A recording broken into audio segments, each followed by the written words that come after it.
All right, welcome back. We are discussing the big developments at the SCO Summit and key takeaways and impact on the region. Let me go across to Ash Jain of Atlantic Council. Ash Jain, we saw several key bilaterals on the sidelines of this meeting. How would you read the meeting between Prime Minister Modi and President Putin? Well, clearly this was Russia's attempt, Putin's attempt to show the world that Russia is not isolated. From Russia's point of view, India is an important partner. It is important for Putin to show that he has maintained global relations with important and powerful countries around the world, despite the Western sanctions and the efforts to isolate him for the war in Ukraine. And Modi, from his perspective, sees the need to continue to engage with Russia, primarily because Russia provides a cheap source of oil and energy supplies. So I think this was interesting for the two of them to have a chance to discuss greater cooperation, particularly on the energy and economic side, and to show that, at least from the Russian perspective, that they do have friends and they have partners, despite the war in Ukraine.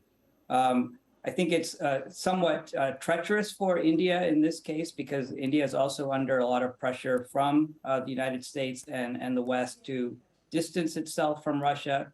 The effort is to try to penalize what Russia is doing in Ukraine by cutting off and isolating it economically and diplomatically. So Modi is taking somewhat of a risk here in terms of creating some greater tensions or discomfort in his relationship and his desire to maintain a good partnership with the West, even as he continues to stand with Putin. So it's a balancing act, and it's a challenge that India is continuing to engage in here as it tries to balance its economic interests, but also maintain and strengthen ties with the West, with the Quad, and with other countries that it needs, especially if it wants to continue to have a robust kind of defense with regard to the challenges from China. Right.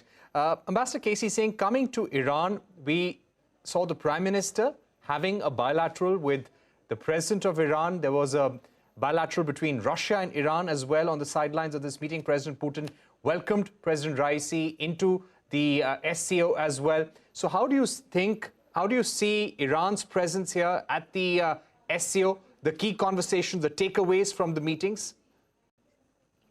Iran has joined SCO at the summit. And I think the Russians, the general information is that the Russians are working to ensure that the nuclear deal is not revived very quickly as far as Iran is concerned. Because was Iran to get the nuclear deal and therefore have the sanctions lifted, it may start producing and exporting more oil. It's been suffering and the sanctions may be lifted. Because the West, between Russia and Iran, today Iran is seen as a lesser evil. And therefore they would like to take the sanctions off and wean it away. And that is a way where you need, they need the energy prices to come down with the US November midterm elections coming up. Russian attempt would be to encourage Iran not to go down that path and remain with them. Iranians, as usual, will play both sides or multiple sides. They are past masters at that. There won't be an easy solution because the Americans will have to get the Saudis, the Emiratis, and the Israelis on board to really get Iranian nuclear deal resurrected. So that is the game there. But essentially at these summits, what were the leaders there for? Xi Jinping came because his zero COVID policy is leading to a slowdown of the Chinese economy. And he has next month the extremely important Communist Congress meeting, where he wants the limit on the 2 terms to disappear. And he continues then forever as the leader of China. For Putin, it was important to show that he's not isolated. He's had a severe setback militarily in Kharkiv. His military is under pressure. And was he to lose Kherson, where now the pressure is building up, you may see internal changes in Russia. And that is a danger in engaging Russia at the cost of even offending the West. If tomorrow Putin doesn't stay, then all the investment you are making would not be worthwhile.